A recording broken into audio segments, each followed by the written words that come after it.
Guys, welcome to Printmaking. I am very sorry that I cannot be there with you guys today. Right now, I'm not 100% sure how long I will be out. We have to quarantine based on test results, so we don't have those yet, so we will see. But anyway, so I'm just going to go through the introduction of the course, and then I will tell you guys what you're doing today. Yeah, and that's where we're going. So, welcome to Printmaking. Just a little bit about me. My name is Miss Byington. This is my 5th year teaching. I am married and I have 2 sons, Knox and Boone. I love cats. We have 4 cats and 1 dog and 6 chickens. I love yoga. I'm getting my yoga teacher certification right now through Detox Yoga in Winsville. I grow quite a few plants. In the winter, they're all inside, but normally I have them like outside on the back porch in the summer. And then I also love coffee. I'm addicted. I'm trying to cut back a little. I own a photography business on the side. I try my best not to get too involved with that because it can take up a lot of time. I no longer do weddings or newborns. I just do like mini family sessions. So. And then obviously I love Netflix and Hulu, like who doesn't? So some of my Netflix favorites are New Girl, The Office, Grace and Frankie, and Schitt's Creek. And then my Hulu favorites are Brooklyn Nine-Nine and Fixer Upper. If you have not watched those, you definitely need to. And then if you have any other suggestions, we're always, me and my husband are always looking for new stuff to watch. But we like comedy for the most part.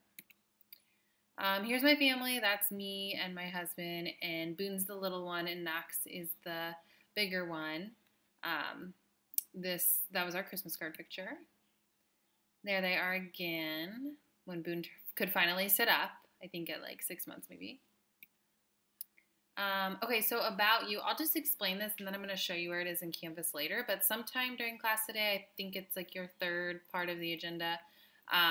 You guys are going to log into Canvas, well, if you're watching this video right now on Canvas, and complete the first discussion post. So I'll show you where the module is located, but I just want you guys to introduce yourself this week. There's instructions on there, and I'll go through it in a minute. It'll just be nice since I'm at home, I can read through them and kind of get to know you guys if I don't already know you. And then your other activity that you're starting off with today is to get to know the classroom. You're going to do a classroom scavenger hunt. You can work in groups for this. You're going to have to walk around the classroom and open a couple cabinets. Mostly, well, really, you only have to open those character trait cabinets. But be careful because there's a bunch of screens sitting in front of them. So just be careful when you open them not to knock down a screen. It's not like it'll hurt anything. They're super light, but it'll make a loud noise and it'll be embarrassing. And this is a quiz on Canvas, and I'm super specific on where things are located, so make sure you read the specific location, because things are located in about the same area, some items, so you're going to have to definitely look at the specifics. Okay, so what is printmaking? It's basically like 500 million different ways you can try to figure out a way to make a print or stencil, so making the same image over and over again. Or not even necessarily just printing an image, kind of like a stamp. It's kind of like making a stamp. So there's screen printing, which is that bottom left image where the person's holding what's called a squeegee, and that they're doing they're doing like a tonal ombre print down there. Block printing, which is the top image of those flowers. So that's a carving. You use a little tool. And some of you guys may have did this with Miss Morrison in middle school. I think she does a block printing project. We're specifically going to be doing a reduction print. So, just stepping it up a notch. Intaglio printing, that is the bottom right, that feather down there, this is where you scratch into the plate and then the ink will sit where you scratch. So this resembles most drawing than any other type of print. And then the holograph print is there in the middle, and we're just going to do that quickly during our experimental printmaking, but it's kind of fun. This print is probably the best like pictorial image I have found for holograph printing.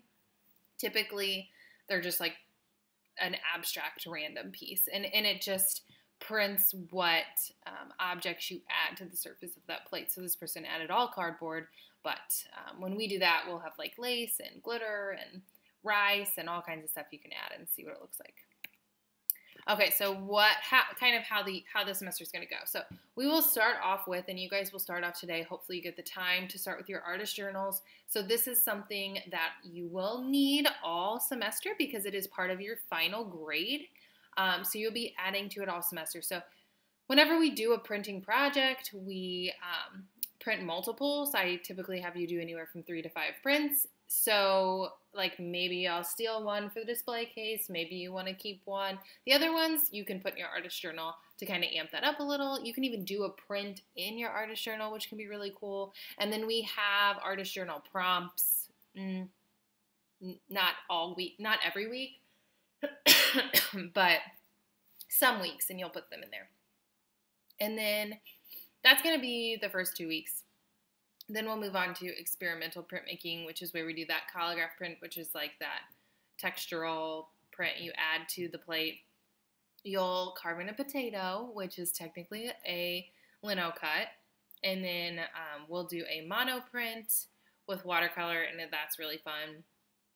And then after that, that's only a week, we do the actual mono print. So that's a little bit more detailed and timely. And then we'll move on to reduction print, which is that block print I was saying. We're amping it up from if you did that in Miss Morrison's class, it's like a carving. Then intaglio, which was that looked like a drawing kind of. Then we need to get into design creation and Photoshop to move on to our screen printing projects.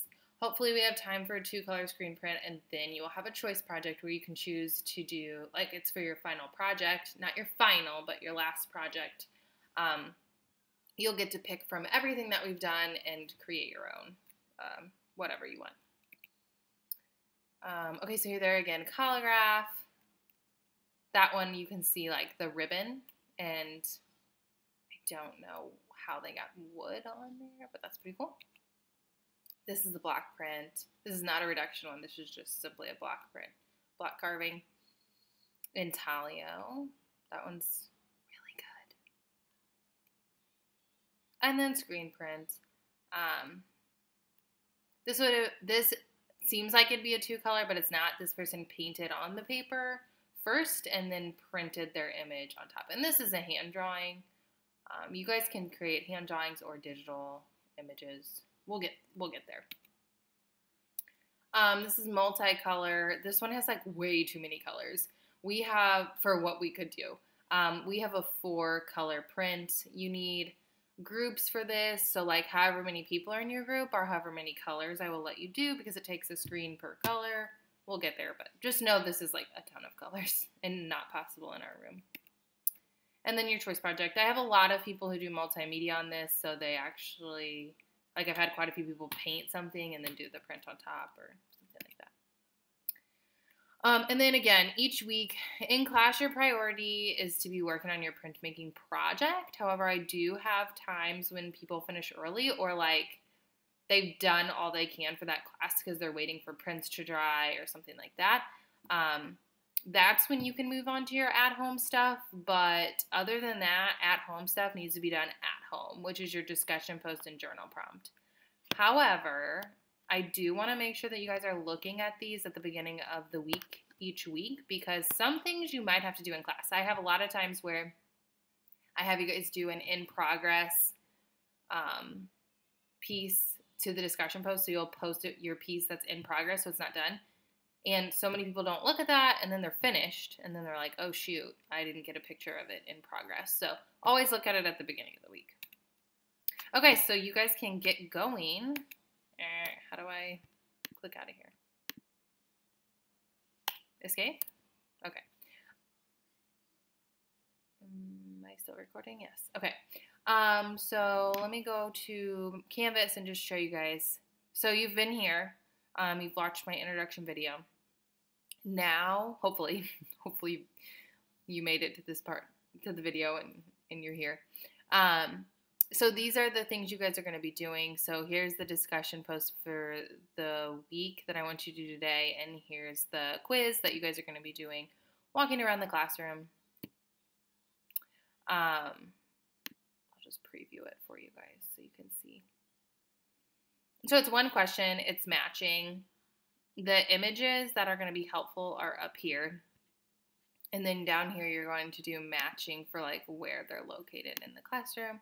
Again, you can work in groups for this. I need you to walk around the room. I don't know how to get out here. I guess just modules. I need you to walk around the room to find these items. It might be helpful to look at the answers first so you know where to look.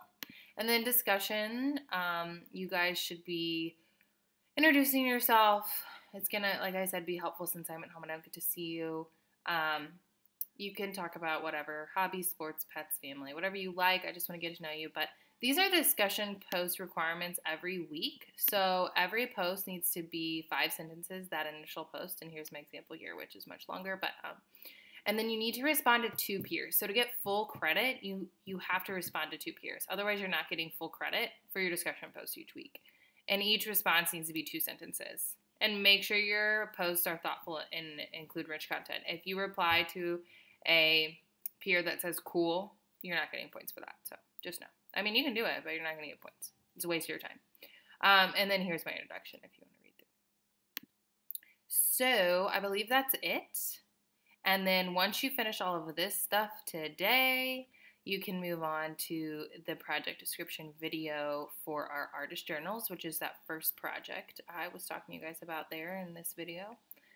So watch that video, and then you'll know what to do for this. But right now, just work on this stuff. All right, well, I look forward to seeing you guys, hopefully as soon as possible. In the meantime, if you have any questions, please go ahead and email me.